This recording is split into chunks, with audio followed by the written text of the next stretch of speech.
Hello and welcome to episode 5 of Establish the Collection. I'm Cody Main, joined as always by my co-host Gary Hartman, who is still riding sky high after his New York Knicks clinched the 4th seed in the East. Gary, how's it going, buddy? We here, Cody. We here. Not only did you secure a winning season, not only did you make the playoffs, but a 4 seed, home court through the first round. What are you guys doing? Unbelievable. I'm waiting for that playoff schedule to be announced so I can figure out when I'm hitting Madison Square Garden. I cannot wait. We are gonna, even if it's 50% capacity, we're tearing that place down. We're excited. It's gonna be wild. We got pretty lucky after talking last week that we kind of nailed everything. The Sixers clinched the 1 seed. Yep. We got the Knicks Hawks matchup in the 5th seed. We'll circle back and touch on all that towards the end of the podcast. But it was a wild week around the hobby. Plenty of stuff going on in both the digital streets, physical streets mainly, as we'll get into, and even the fractional area getting a little love today with an announcement. But we got to talk about what's going on with Target and what's going on with these crazy cardboard bros. So if you haven't been paying attention, Target announced last week that as of Friday, May 14th, they will no longer be selling cards in stores due to some disputes that resulted in legitimate violence and people getting arrested. So, this is basically a manifestation of what we saw in the Top Shot world, with everybody clamoring to get in the queues and not able to get packs. This is the physical manifestation of that, and it resulted in violence. But basically, you were able to get boxes and packs of cards that you could then resell later on the secondary market for 4 or 5, 6x what you bought them for. So that's going on pause.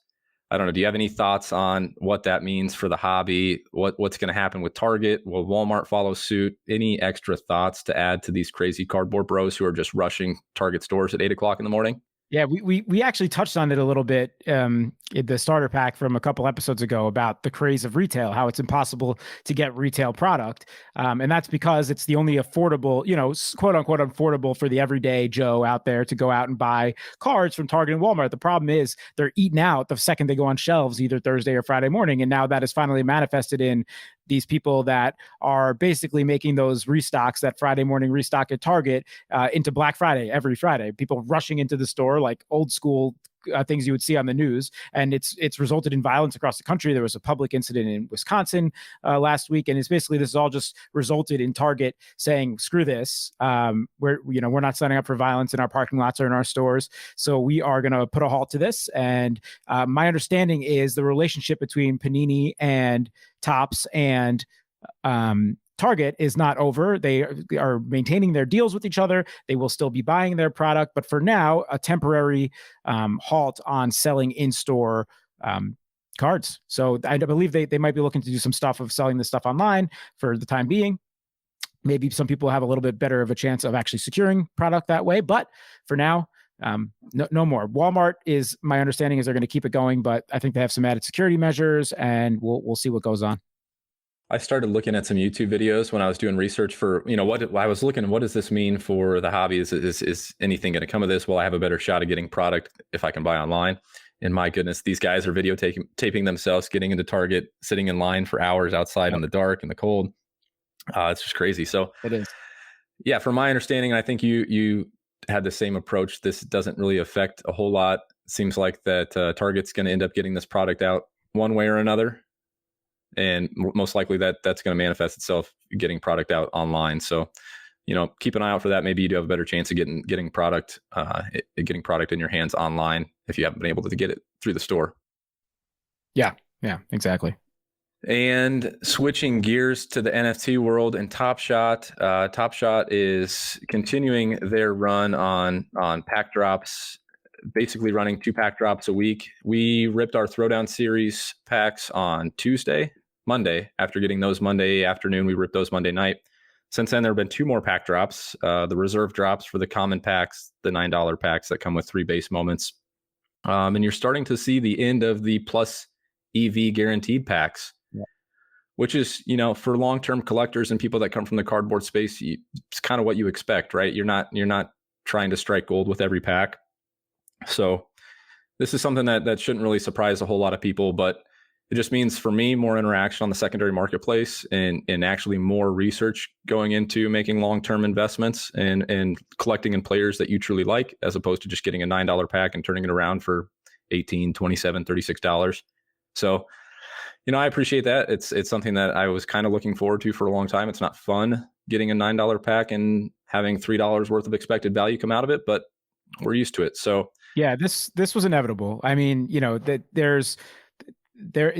I know that everything seems like they have no tops these days with crypto and Top Shot and things on the blockchain. But, when something is so plus EV for so long and you're basically just printing profit, that's not sustainable. So, we're at a point now where the market has fully corrected itself. You're going to have packs that you might not profit from, or you're expected to not profit from. And that's okay, as you just said. yeah, it's good for long-term viability. When you get a pack of Panini Prism, you're not going to get a LaMelo Ball silver in every pack, right? You're not going to strike gold. So no, you're paying $1,800 for those boxes. You're lucky if you make $400 worth of value back, Yeah, so. Exactly. I think it's good for long-term sustainability. We've kind of known this is coming from Top Shot's angle. They've never really wanted to be a marketplace where people can't get in at a lower dollar value. So this is good for kids. It's good for common, average collectors. But I think we'll start to see some sort of leveling, hopefully, of the bottom, and then maybe things will start to increase back up. Yep. Along with that, they do their office hours every week. We're not going to try and touch on those every week, but I think there was some stuff notable from last week that we wanted to reiterate. They are considering a new scarcity tier between the common and rare moments, which I think will be good for the average collector. There will be a new holo icon pack drop. Will be the same price as the previous pack, and if you remember, those packs were $9.99 and came with the legendary moments. They're also going to release another premium pack in the $99 variety. And one thing to keep in mind, if you weren't around for the throwdown pack, or you didn't meet the collector score criteria that they set out, keep in mind that there will be collector score requirements that you need to meet in order to be eligible for those pack drops. Exactly how it's calculated and what will be required for those hasn't been announced, but just be mindful of that if you're trying to get in some of those more premium, legendary, rare pack drops. They also announced with the playoffs coming up that there will be more marketing coming. So obviously there's no guarantee that our accounts will increase in value. We're not expecting that, but it's just good that we're hopefully as more eyeballs are focused on the playoffs and more eyeballs are focused on the NBA, we might see more marketing for Top Shot, more eyeballs on the Top Shot world. So that's good. One last thing we want to touch on before we get into today's episode, and we've got a little bit of a different episode here, so we're gonna dive right in as we always do. But Fractional got some love, and that's my space, that's my hometown. So Rally, one of the biggest and probably one of the first movers in the space, announced today a $30 million in Series B funding led by Excel. And based on some quotes from Rally, it sounds like they themselves might be getting involved in the NFT space. So we might soon see Top Shots on the Fractional platform, which for me would be good because I'm interested in getting 1% of those LeBron Kobe tribute dunks that I can't afford right now. So if Rally announces that they're going to drop some NFTs and they get Top Shot on the platform, I would be one happy man. Yeah, I think it's great. First of all, you know me, I'm starting to love Rally and some of the other ones, but I'm getting into the fractional streets with Cody. I'm hanging out, and I think they're a great company, and that's the way to go. I mean, to have those Top Shots become fractional was I think inevitable. I mean, we saw what some of the people in the fantasy industry did right from the start. Splitting those moments, they were basically just doing it on their own. Obviously broken up into much larger pieces, but this was an idea people had from the jump, so we might as well make it legitimize it. Yeah, I couldn't agree more. That's why I love the space, and I hope more people get involved. And I think as Top Shot gains popularity and continues to grow with marketing and more eyeballs focused on the NFT world, I think it's a natural fit for Fractional to get involved. So I think it's good for both industries. Yep. We're going to do something a little bit different with today's episode. We've been pretty sports heavy, pretty micro analysis heavy, talking Topps NFT in baseball, talking NFL draft and movers after the NFL draft. And last week, talking playoff movers in the NBA. We're going to hard pivot. And basically today's full episode is going to be a starter pack that I'm going to kick back my feet, sit back, have a drink, and basically just let Gary talk all things grading. Because he's the man. He knows the space inside and out. So, Gary, why don't you kick it off and just talk about the rise in popularity in grading and some of the reasons why people are so enamored with it nowadays. Yeah, yeah. This is long overdue. Honestly, we've been doing these starter packs. We've been telling people about the basics of the card industry, and there's no way we can really paint that full picture without getting into grading. So, what is grading? First of all, it's a way to send your card into one of the companies out there, which we're about to get into, that will evaluate your card for you, tell you the condition that it's in, and put a number grade on that card.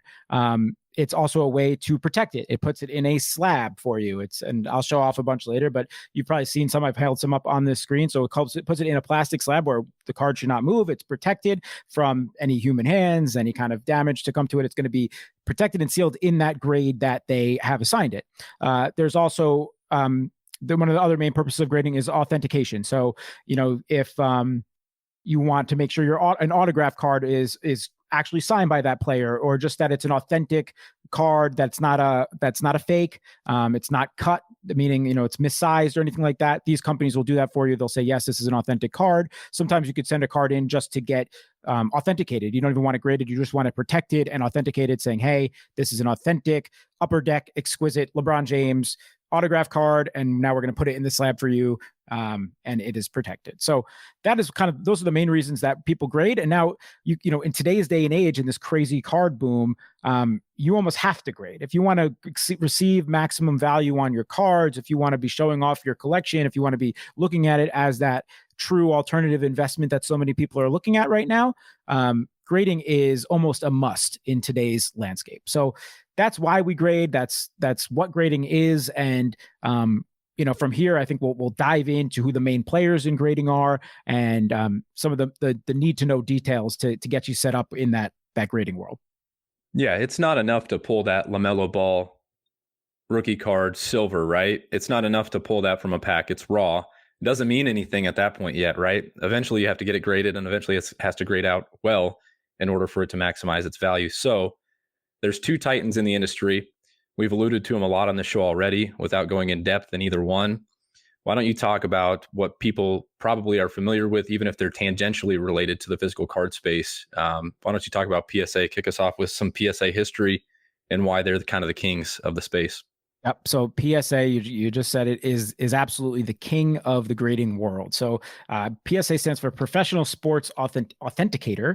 They were established in 1991. Of the main companies out there, they are the only one that is publicly traded. So they care about their shareholders, and they operate in a little bit of a different way because of that at times. They're definitely the most critical company to know in this space. They were recently bought by Nat Turner, who's somebody that's very involved in the IT world, in angel investing, and he started a healthcare IT company, and he's always been kind of active in the card community.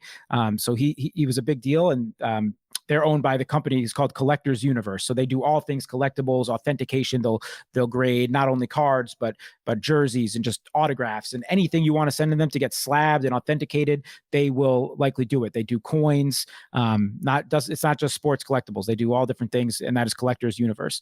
So the most important things to know about them: they grade on a single digit scale. So they will say your card is either an 8, a 9, a 10, 7, 6, whatever. There's no half grade. So you're not getting a 9.5 or an 8.5. It's a single digit. You can send in a card and request a minimum grade. So, for example, some of the other companies, if you send it in, they're going to grade it for you and slab it up for you no matter what. But for PSA, if you want to send a card in and say, hey, I want this to only be a 9 or better, or 10 or better, and if not, don't grade it, they'll do that. And then they'll send you your card back, and it'll look like this. Basically, it'll say, hey, this did not meet our minimum grade. And so we're sending it back to you, but they still charge you for the card. So, there's options for that, in that sense. Does that all make sense to you, Cody, before I get into the different grading tiers and how much it costs to do these types of things? Yeah, I think maybe before you go on to like what the difference between maybe a PSA 8, 9, and 10 is, why would somebody send in the minimum grade? Why would somebody do that? Explain that to the audience. Great point. Great point. So the reason you would do that is for certain high-end cards, if it's not going to grade a 9 or 10 or better, it is probably beneficial to keep it raw at that point. So the resale of a raw card often will exceed the resale of a PSA 8, for example. So you have to do your own research at that point and see what a PSA for vintage. That's probably not the case. So for things in like the 80s or earlier, 70s or earlier, that's probably not the case. But for modern day cards, you're probably going to want to either put a minimum grade on or only send something in that you know is going to at least get a 9, because a lot of the time the raw will hold more value. Yeah, that makes a ton of sense. And I know one thing before, I don't want to forget, at the end of the show, you're going to talk about your grading process and some of the things that you do before you send cards in. So that's a good point. Before we wrap up the show, we'll talk about that.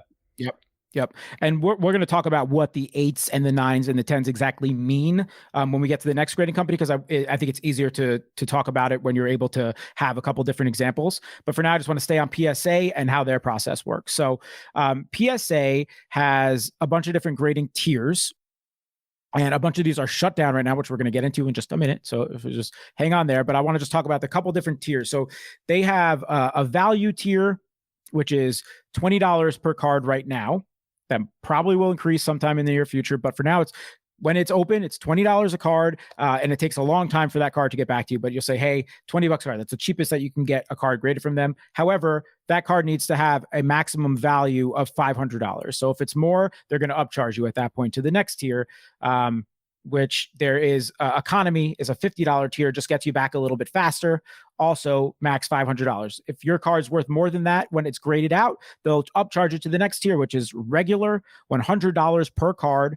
And that you have to have a max of $999 worth of value of your card. So if your card is worth more than $1,000 on the open market in its slab, they're going to keep upcharging you. So this is something that PSA does. They basically, they will choose to evaluate the card themselves. They have people that work there that evaluate the cards in the current market of your card. And if it grades out to something that's higher than the tier that you submitted it for, they will charge you more. So that's something that irks some people. There are other grading companies. You could just send it in, you're paying this card, you're paying this flat fee for the service. You're paying the flat fee to get it graded and in a certain time frame, and that's it. PSA does not work that way. They're basically trying to get their cut if they are grading something that's worth a lot of money. So, say that for what it is, it's the case. Their labels hold the most value, and so they can get away with doing that. After regular, there's express, so that's $150 per card, max $2,500 in value. At that point, you're getting into the levels that are open right now, and that is super express is $300 per card. So again, it's pretty hefty at that point. $300 per card, max $5,000 value per card. If it's above $5,000 in value, they're going to send it to the next tier, which is $600 per card, and that is the walkthrough service. So there's all these different options in normal circumstances for PSA to send in your cards. However, right now are not normal circumstances, are they, Cody? No, not at all. In fact, the furthest thing from normal circumstances. And I think that's such a good point for the average Joe that's ripping a box right now. And they're thinking, oh my God, I got this LaMelo Ball card. I should send it in and get it graded. Right? You can't. Or if you do, you're paying $300 minimum per card, because the only option that's open right now, Gary talked about value, economy, regular, express, all the levels up to 150 are all currently closed. They're currently suspended. So you're not sending in your LaMelo Ball silver card and getting it graded and getting it returned for $150. You're spending at minimum $300. And even that is going to be backed up, right? Yep. So let's talk about that. So with the card boom, which we've spoken about at length over the last year plus, PSA has become incredibly backed up with wait times for most tiers of a year plus, unless you're paying a lot of money. So yes, you're going to send in your card, especially if you're doing value tiers and the economy tiers. You're going to send in your card, and you're going to wait upwards of a year to get that card back. So by the time you get that card back, the whole landscape might have changed for that card. Maybe that player had a career-ending injury. Knock on wood, hopefully they didn't. But maybe the entire market's crashed. A lot can change in that time. So that's something you have to consider. So for the ultra modern cards, they basically had these backlogs of millions of cards, essentially, that they hadn't even gotten to grading. The reason being is the card market took off so much. Base cards had so much value recently in the PSA 10s or PSA 9s that people were sending in anything. Basically, they were sending in cards that were even 40, 50 bucks raw, because if they were able to get it for $15, $20 graded when it was a little bit cheaper to send the cheapest option, you're still doubling your money at that point. So people would send in anything, or just speculatively if they think, hey, this player is going to be good. So basically they were getting super backed up. So basically at the end of March 30th, the PSA shut down the majority of their services until further notice, basically to catch up on this million plus card backlog. They have said that they're going to start opening up some of the other service levels again in July. So again, the ones that open right now is Super Express, $300 per card. You'll probably get, I haven't done it yet, honestly, the $300 per card, but you'll probably get it back within a week or two at that point. Walkthrough, which is $600 per card, probably take you about a week to get everything back. And then there's premium tiers above that are still open. If your card's valued at over $10,000, you're probably spending anywhere from $1,000 to all the way up to $25,000 to get a card graded if it's a 6-figure card. So those are still open, but everything else for the that's way more affordable is still closed. They expect that they might open up the express level service first in July, which is the $150 per card, before they get back to the economy and the value services. So we might not see until the fall some of those services open back up. They are probably going to, I've heard some rumors, there's nothing set in stone, but the good chance that they will increase their prices once again when these tiers open back up. So I don't know if that $20 value tier is remaining that way. I think that you're the minimum you'll probably be able to pay across the industry is $30-$35 to get a card graded by the end of the year would be my guess. So that's where we're at with the shutdown. It's impacted the market in lots of ways we're going to get to at the end of the episode, but that is the deal with PSA right now. That said, there's a lot of there's a lot of merit to possibly waiting for those, because PSA is by far the most valued grading service out there. The slab holds the most value. A PSA 10 is, you hear us reference it a lot because it's what we monitor a player's market by, is their PSA 10. And that's because it is the most common and is the highest selling card. It's what people look for. Some people will not even address some of the other companies. They only want them in that PSA slab. This is what a PSA slab looks like. Here's a PSA 10 of a LeBron James, his first year Prism card on the Heat. So this is 2012. It's very basic. It basically has, it looks like our logo, by the way, of our podcast, but it basically has the year of the product, the player, the card number, and the grade. That's it. And it's simple, it's straightforward, it's very sleek looking, but it's what people look for. And so, there's merit to waiting for PSA. Do you have anything to add there about the shutdown, Cody? PSA has just very much become the go-to, the baseline, what everything's referred to in the card space. It is the reason why our logo looks the way our logo looks, because it's recognizable. Yep. The simplicity of it. It's something that everyone knows, even if you're, like I said, even if you're just vaguely familiar with the card world, you probably recognize a PSA slab if you're familiar with sports at all. So yeah, there is, like you said, there is probably some merit if you're into grading cards, or if you're into buying graded cards. There's probably some merit to waiting for PSA and PSA 10s in particular. PSA really isn't resting on their laurels, though. As we know, they've made some recent announcements to try and clear this backlog. As you mentioned, they're shutting down. They're trying to get, that's not something a company would ever take lightly. No. The fact that they simply shut down and were not accepting new cards to be graded was a huge step in them clearing their backlog and getting back to a normal workflow. But one of the biggest things that they did recently was adding an AI company, Genamint, which Genamint was added. They're hopefully brought in to bring a new non-human element to the grading process, and at the very least help keep a footprint on individual cards. And we talked about this off air. But basically what it feels like, to me, and to put this in layman terms, is basically like putting the card on the blockchain, if you will. Yep. They're going to have a fingerprint for each card that will help us as the general public, as card purchasers and sellers, and the grading company understand which cards have already been graded, which cards are being cracked and resent in to be regraded, and things of that nature. So something that should definitely help move the hobby forward, and something that hopefully helps PSA with future backlogs and turnaround times. Yep. So PSA right now, everything is still graded by human hands.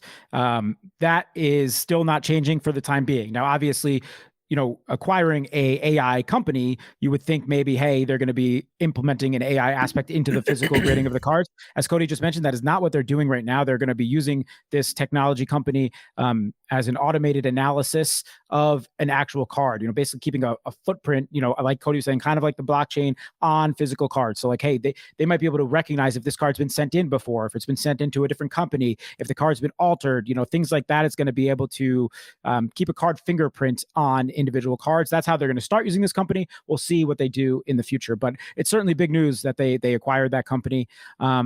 And PSA is definitely the leader in that sense. Again, they're publicly traded. They are the most popular name. You're going to probably see them set trends both in pricing. They're going to be the most expensive almost always to send in your cards. But again, that will probably also be reflected on the secondary market, that they're going to sell the best. And we're going to get into a little bit of the difference in prices of the grading companies on the secondary market as well. Anything to add with PSA there? I think you're muted. PSA is definitely king, but there's one that's behind them that has clearly taken a large portion of the market share of the grading industry. That's BGS, Beckett Grading Service, established shortly after PSA in 1999. They're easily the second most respectable and reputable brand in the industry. But they've also got long wait times right now. So why don't you touch a little bit about Beckett's background and then some of the major differences in their grading process as well? Yeah. So Beckett, BGS, I've in my time in the card space over the last 2-3 years, I use both companies pretty much equally. Since the card boom over the last year, and PSA has really kind of shined as the one that matters more. Certainly I've trended towards them as far as sending in my own cards, but Beckett has its benefits as well. First of all, the slabs look very different. They're thicker. They have different colors on the labels. So basically based on the different grades. So there's different ways for you to differentiate what a card is. So basically, and most importantly, I was touching on this. I mentioned how PSA doesn't do half grades. They only do whole grades, 8, 9, 10. BGS does do half grades. So you can get an 8, 8.5, 9, 9.5, 10. They also have a pristine 10. So they have different levels. A black label 10. So 10 is its own level, but black label means that it's as good as it can get. And we're going to talk a little bit about what they do to basically map out what your card looks like. So that's, it's a much thicker slab. Here's a 9.5 Zion Williamson, just base rookie card, but you can see it's thicker compared to PSA. Here's a PSA silver Zion 10. You can see it's a thicker slab with a different label. It's PSA's label. It doesn't matter if it's an 8, 9, or 10, it's going to look the exact same. So here's the same card in a 9 and a 10. If you're watching on YouTube, there's no difference. You can't see the only difference is the number. BGS, on the other hand, will have many differences as far as the color of the slab itself. If it's a 9.5 or a 10, it's going to have a gold slab. So you saw the gold there. The regular 10 also. Here's one RJ Barrett Color Blast Pristine 10. I love this card. So also has a gold. They have a black label, which I mentioned, which we're going to get into. They also break down what your card is for you more based on the main elements of grading, which PSA also uses, but they don't tell you why your card got a 9 or a 10. BGS will. So there are 4 subgrades that BGS uses, and all cards use them. We're going to get into all these a little bit. Those are corners, edges, surface, and centering. So just very basically, they are what they sound like. Centering is probably the most important and the most visual for a card collector. So it has the most impact on the secondary market because it's what you notice with your eye right away. It's what it sounds like. Is your card centered? Okay. So this Zion Williamson card actually has a 10 for centering, and it shows it on the slab. You can get subgrades added right on there. So you can see the centering is a 10. All that means is it is 50. It is the same amount to the left and the right, and it is the same amount from the top to the bottom. It's not leaned one way or the other. It's not off-centered, your card. That is very important. And you could, with cards like Prism, you could see it right away if it's off-centered. Just take a look. Is there more, like silver-looking color on one side than the other? Then it's probably off-centered. If it's egregiously off-centered, it's probably not worth getting graded. It's that simple. So that's centering. Surface is what it sounds like. It's the front and the back of the card. They're looking for any surface issues, scratches, marks, fingerprints, anything like that. That's surface. Edges is both the quality of the edges. Is there any kind of, is it scratching off for any reason? Is it damaged? The actual edge of the card, and also how the card's blended in. If for some reason, there's some miscoloring that went into the edge, that might impact it as well. And corners is as it sounds. Corners are probably one of the things that if your dad collected way back when, they might know to look at first in a card, because you could see if a corner is bent up or something, or if it's handled in a different way. It's probably the most fragile to get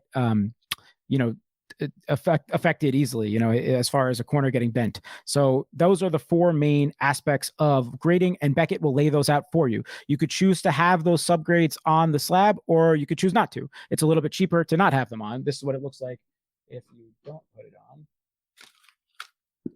If I can find it. What did I just do with that card? And these are the same things that PSA is looking for: corners, edges, surfaces, centering. They just don't put out the subgrades on their slabs. Correct. And again, BGS, you don't have to. So here's a 9. It's a different color slab. It's a silver slab, and there's no subgrades on this. So it's the same thing. It's just going to tell you the name of the card, and the grade. And so you could choose to do those things. BGS is a little bit more of a stickler for centering. So if your card's really off-centered, you might want to choose, maybe I should say it this way. If your card's only slightly off-centered and you're choosing between which company to send it to, maybe you want to pick PSA because you think, hey, this card looks great to me, but the centering's a little off. Maybe they'll still push it to a 10 if the other things look good. Whereas BGS is really just measuring it on those 4 subgrades. So if you get an 8 on centering, it's going to throw off the rest of the grade for your card. So it's basically an aggregate of your 4 subgrades. So that's BGS. There are some different aspects. One other thing I want to touch on with BGS is they are much more known for grading their autographs. So they basically will put a different grade right on the slab for the autograph. They're judging the quality of the autograph. Is there any streakiness in the auto itself? Does it come off card? Things like that. So a lot of times they'll put the autograph card right on the back. So here you can see it says 10 for an autograph. This is a Daniel Jones National Treasures RPA. Oh, that is beautiful. Daniel Jones is my guy. My guy too, obviously. For of course. You're a Giants guy, of course. It's a make or break year though for us, Cody. So it is a make or break year.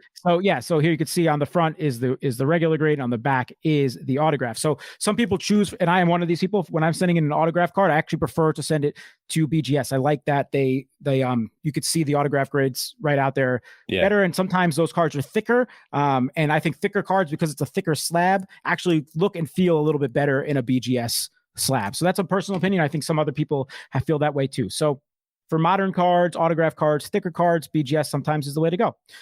One other aspect of BGS, they actually put the cards in a further sleeve inside the slab. So some people feel that it's actually a little bit more protected than a PSA, where PSA, that card is in there just naked.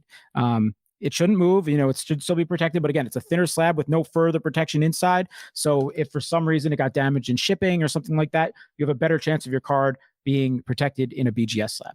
So those are the 2 main companies, BGS and PSA. There's pluses and minuses of both as far as visuals and, knowing what you are getting. I can't move on to the next company without rewinding.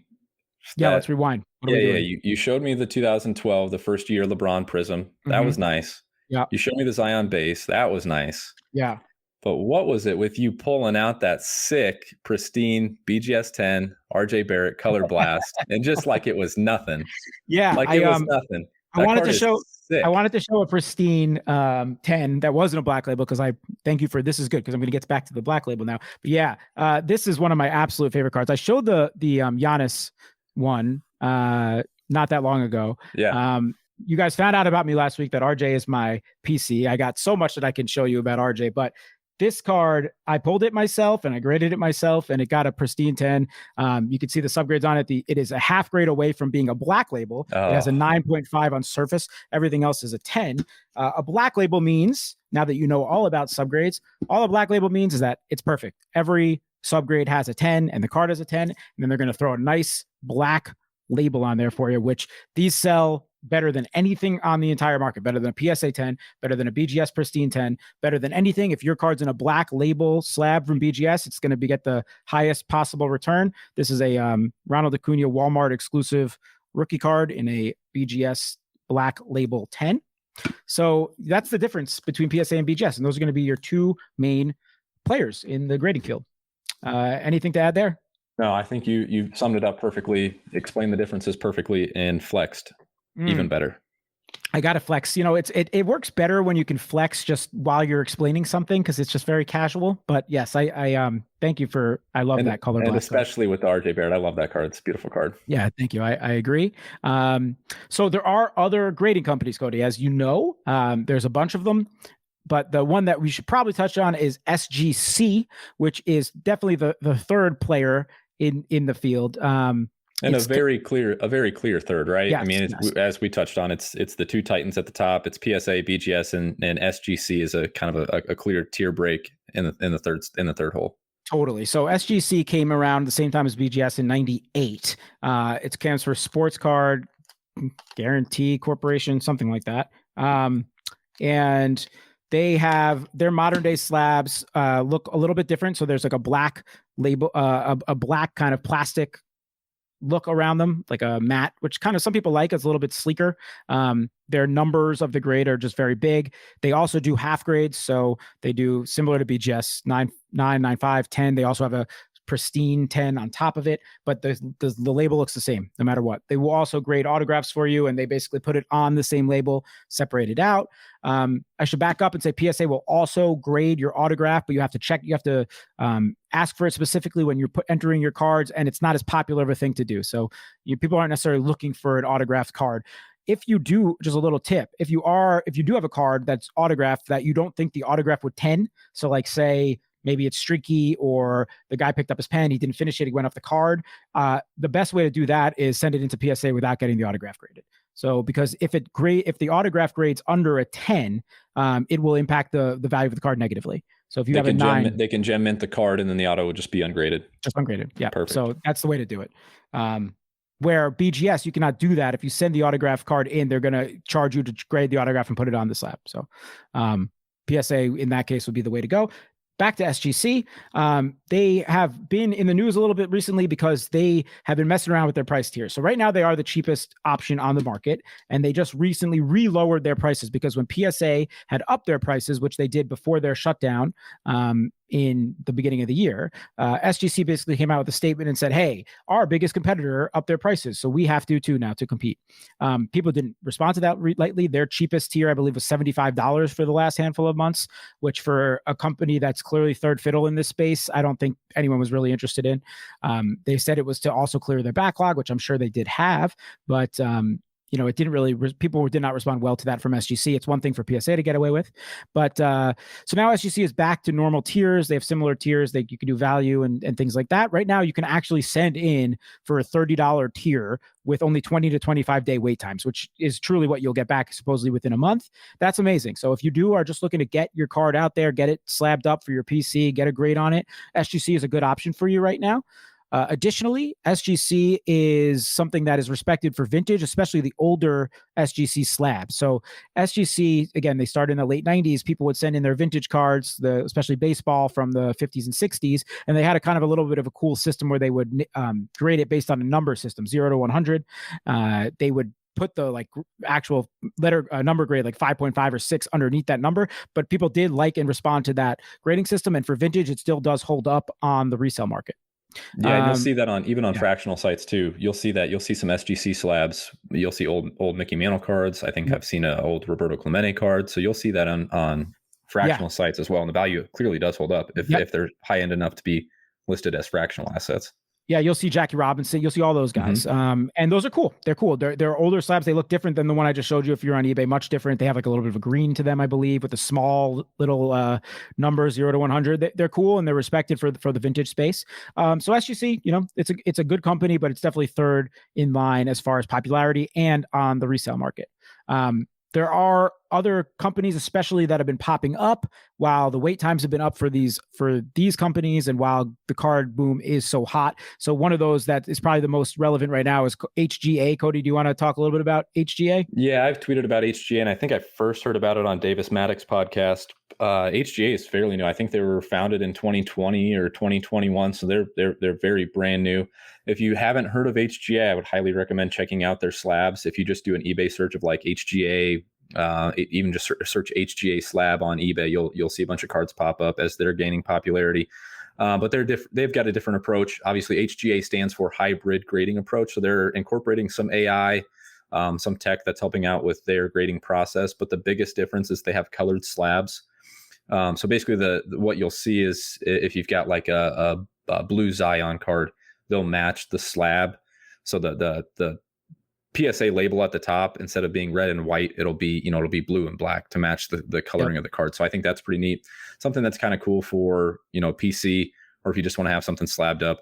Don't think they're gonna, they're still fairly new, but I don't think they're gonna garner the same type of value on the secondary market as a PSA or BGS would. Yeah, I think it's way cooler for PC because of the colored and the slabs look great. However, there is a lot of interest in it. I will say, basically, if you want to get your cards graded by HGA right now, it's similar to Top Shot queues. So you can go on when they are going to be accepting some new orders. So this is a way to keep their wait times down and to keep their, because they're still a new company, and just basically keep it accessible for everyone. But it's a lottery system. So you log on, you join a queue, and they'll say, hey, if you are able to send in your cards this round. And I don't know much more about it from there. I don't know if there's a limit on the amount you can send in one order right now, but it's basically how it is. So, hey, I haven't tried it out yet. I do think I will. It looks awesome, especially for, some things like some of my RJ cards that I know are keeping. Maybe I'll do some stuff like that, and I'll report back to all of you. But it's a cool new company. Yeah, and if there's any way for a new company to garner some sort of market share in the grading space, it's not to do things the same way that everybody else is. I think by doing things a little bit differently, they at least give themselves a shot. So I'm a big fan of it. I want to grab some cards just for my PC, some stuff that's on the lower end that I'm not worried about resell, but I think they have a very interesting look to them. Yep, totally. Why don't we have you, before we get to the differences in prices and PSA versus BGS on the resale market, why don't you talk through, or maybe go through visually, this is going to be perfect for YouTube, but go through how you would submit a card for grading. And if you have anything you want to share, I'll kind of talk through it while you show it. And yeah, if you're listening to the podcast, try and check this out on YouTube, because Gary has a very interesting process. And I think you've had good success with it in terms of getting things to come back with a good grade on it, right? Yeah, I've actually, for being an individual, like I grade all of my own cards, and I'll talk a lot about the difference in, the options that you have in that world. But I feel like I do a very good job sending in my own cards and getting pretty successful grades. I mean, you saw that RJ Barrett, that was all, me sending in things like that. And it's, you have to have an eye for this type of thing, and you need to be able to do. So there's two ways you can send in your cards for grading, really, for the most part. There's something called group submitters. So a lot of break rooms, which we spoke about, will recommend these or have these, or you can find Facebook groups about it. There are companies out there. If you basically just type in like the Instagram card world or the Facebook card world, group submitters for group grading submitters, you can send your cards right in, and they will do everything for you. They're going to send it in. They're going to update you on the status of your card, and they'll handle everything as far as the grading process. You don't have to do anything. You don't have to communicate with PSA or Beckett yourself. They will do all of that for you. If you're like me and you're anal about your collection and you want to be able to have total control over what you're doing, you could also just do it yourself. You make an account on PSA and BGS's site. You basically start building out your order yourself. So you say, hey, I'm going to send in cards at this level or this service, and you start typing in each card, what it is. It's probably going to be in their system. It'll pop up. If you're on PSA, you could say if you want a minimum grade. So that's how you do it. You build it all out. You make your order. It's going to tell you how much it costs, and you box it all up together. What I want to talk about here is what I'm looking for when I'm grading my cards. So you can't just get a card out of a pack or get a card from a break and throw it in what we call, you send them in things called a card saver, which are like these flimsy little holders, but they're good for submitting cards because they will not move in the mail. So you can't just get a card and throw them in here and expect it to grade. You have to examine your card. You really have to look at it. Now, this is a time-consuming process. If you don't have time for something like this, maybe it's better for you to use a group submitter. But if you do, and you like having control over your entire process and being able to track and ship your own cards and everything like that, there are things you should be looking for. We talked about those subgrades. You want to be able to know how to identify them yourself. I use different tools to do this. So I think one thing that's important to have is a little magnifying glass. So I bought this little jeweler's magnifying glass. I don't remember the exact name, but if you just type in jeweler's magnifying glass on Amazon or eBay, you can find these. These are like less than $10. They have a little flashlight to them, so you can, basically see better onto the card, and you literally could see, and you can basically say you see a little something with your naked eye on a card. You don't know if it's a scratch or just a little piece of like debris or something. You put this right over it. You'll be able to see if that's something that you think you can actually get out or not. Now, you see a little something. How would you get that out?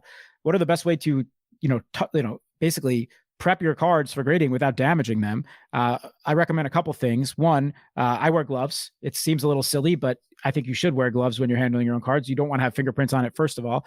Second of all, it's just much safer. You're not worried about, scratching with a nail or smudging up your card. But you should I just use like regular nitrile gloves, non-powder. You could find them anywhere. So that's first and foremost. Secondly, just microfiber cloths is probably the best way to go. It's just like kind of what we would use to clean our glasses. You could take it, put a card down on just like plastic or on the table or whatever, or use your gloves in your hand and lightly rub with a microfiber cloth, just like that. And that should get out any kind of, just if you're got it from a breaker that didn't use gloves and there's fingerprints on it, or if you have fingerprints just from opening the pack yourself, that's one way to get things out. There's going to be times where cards just too damaged, the surface is too bad, there's scratches or indents or whatever. At that point, you're probably not sending it in for grading. It's probably not worth it.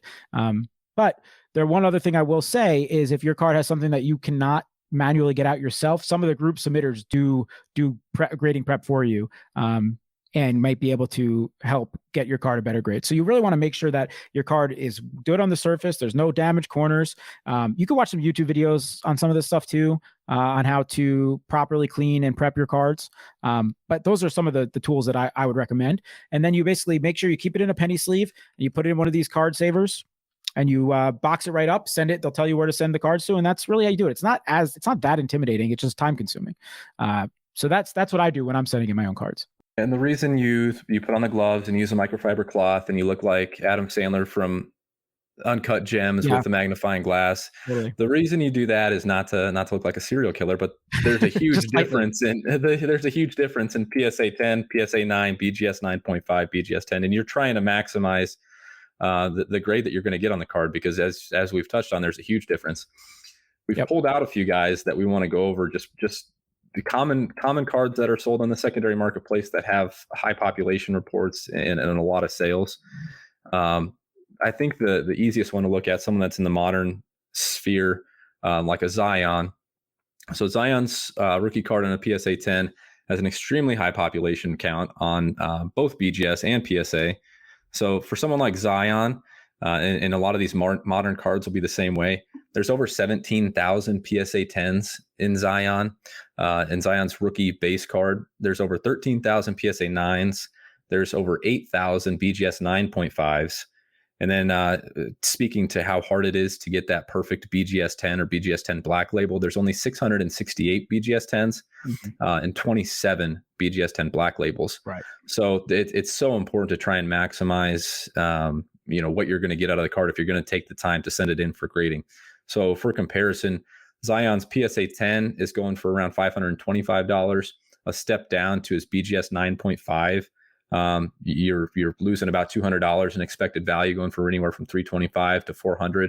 And then even SGC 10, which, as you've noted, is harder to get than a PSA 10, is less respected in the industry. You're only getting $375 for those. So just a huge difference in where you decide to send your cards for grading and the value that you can be expected to get out of those. So it's just so important to try and maximize the grade that you're going to get on the card, and to go through those steps when you're handling your own cards and when you're looking for graded cards on the secondary market as well. Yep. And it's important to note, while we talk about the difference in prices, that each number grade has like its mint tier, essentially. So a PSA 10 is considered gem mint. Okay. But so is a BGS 9.5 is also a gem mint. So, technically, when you're selling a card or marketing a card, you could say both cards are gem mint, but obviously the PSA 10 holds more value.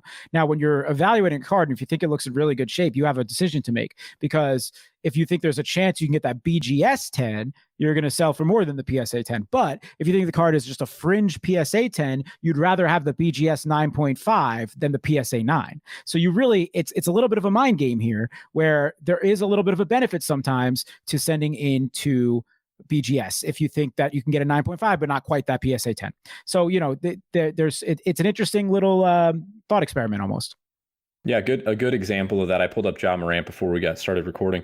His PSA 10, you're looking at $250 to $300 roughly.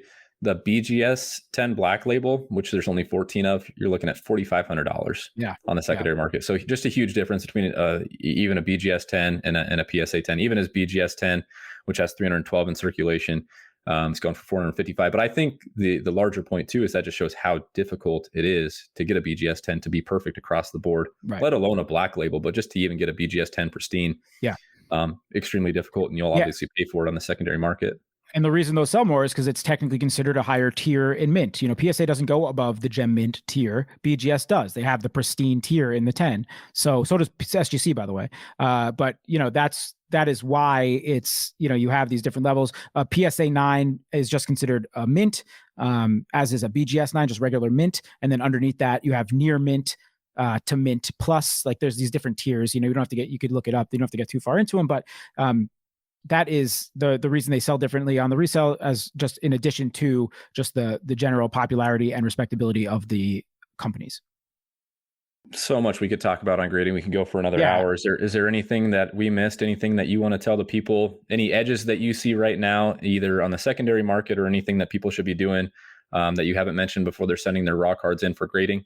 Yeah, I think BGS 9.5s have a little bit of an edge right now, especially for modern vintage stuff. Like it's not called vintage, just modern, like early 2000s rookies stuff like LeBron and KD and things like that. You're going to get such a discount on the BGS 9.5 as opposed to the PSA 10. And again, these are both considered gem mint. So the LeBron James Topps Chrome, like his flagship rookie card, PSA 10 is going for around 21 grand right now, where you can get the BGS 9.5 for a little under $9,000. So you're obviously looking at over a 2x increase on the PSA 10. Not every card is like that. You're going to see somewhere between like 1.5 and 2.5x on a PSA 10 from a BGS 9.5, but you could find some value there where if you think long term, like you're planning on holding that guy for a long time because it's a legend, that BGS 9.5 should increase in value, at least compared when you look at the difference in price there. Not to mention, if you're feeling really risky and you like the subgrades on a 9.5, you could cross over to PSA possibly and hope for that 10. So there's some room there for things like that.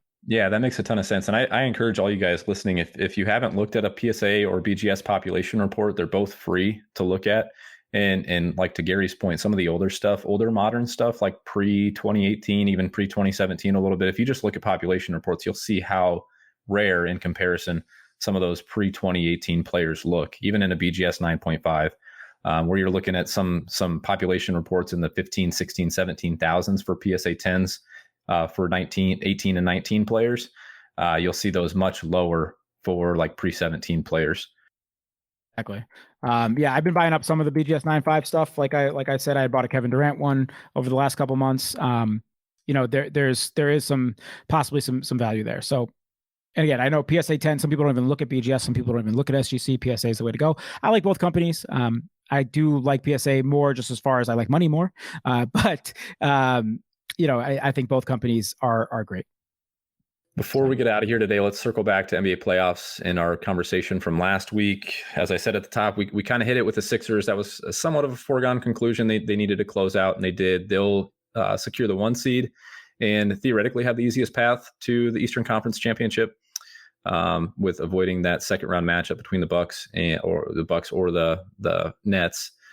But the big one from the big winners between you and I was that Hawks-Knicks matchup that we were really cheering for. And we needed the Hawks and the Knicks to close it out because Miami was pushing hard on the last week of the season. So it did end up Knicks get the 4 seed. They've got home court advantage throughout the first round of the playoffs. Hawks are the 5th seed, and the Heat ended up in the 6th seed. They'll meet the Bucks in the first round. Anything you want to add to our conversation from last week regarding Trae Young or RJ Barrett or anybody on the Sixers or anybody else in the Eastern Conference or Western Conference, that is? The only I had one guy I want to mention that I think is a buy. The Wizards have been like the hottest team in basketball besides the Knicks, kind of, one of the hottest teams. They made their way into the 8th seed. They got the Celtics this week in the play-in game. If they win that game, they'll get the 7th seed and have a full series against the Nets. Now, they probably won't win that series, but it'll be a lot of eyeballs and a lot of superstars in that matchup. Bradley Beal is someone to me who is completely undervalued, especially if you believe in his long-term sustainability as a star, which I do. You can get his rookie card is in that classic Prism 2012 class. You can get the PSA 10 right now at between 450 and like $600. It depends. There's not that many of them out there, so you're somewhere in that range. But to me, for one of the top 20 players in the league, that's a great buy, and you might see him be able to easily put up like a 50-point game in the playoffs coming up here. So he's someone that I would look at if you're interested in very short term, next 2 weeks type of guy. Yeah, Beal's got a ton of potential, both short term and long term. I think that 2012, as much as we've seen that set grow, that's one of those iconic sets, the first year Prism and all the rookies that class has to offer. I think you're going to see that set continue to grow across the board. Yeah, a whole lot too. You have anyone that you have your eyes on this week or next week? I'm just still super stoked about RJ Barrett. I'm kind of hoping, and we've seen Jaws prices come down a little bit, but I'm still hoping that he can kind of close that gap between 2-3. I'm hoping for a big series from him.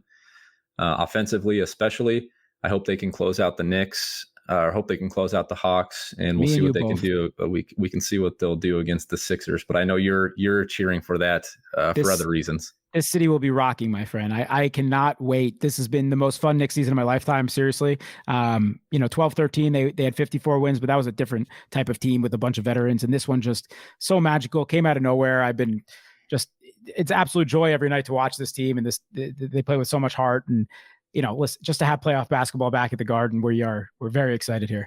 I'm nervous I'm not going to get you back next week for a recording if there's it's funny you say that. If the first game's Saturday night, that means game 2 is probably Monday. We might be pushing back our recording next week. We'll see. Okay, perfect. Look at that segue. Look at that segue into next week from the professional Gary. Here we go. All right.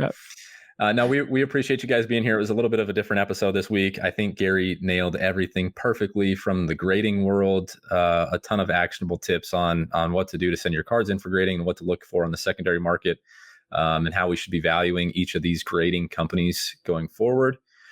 Before we get out of here today, we want to engage the community a little bit and thank you guys for being here for the first couple of weeks, through the first month, through first 5 episodes. So Gary is kind enough to offer from his own personal collection.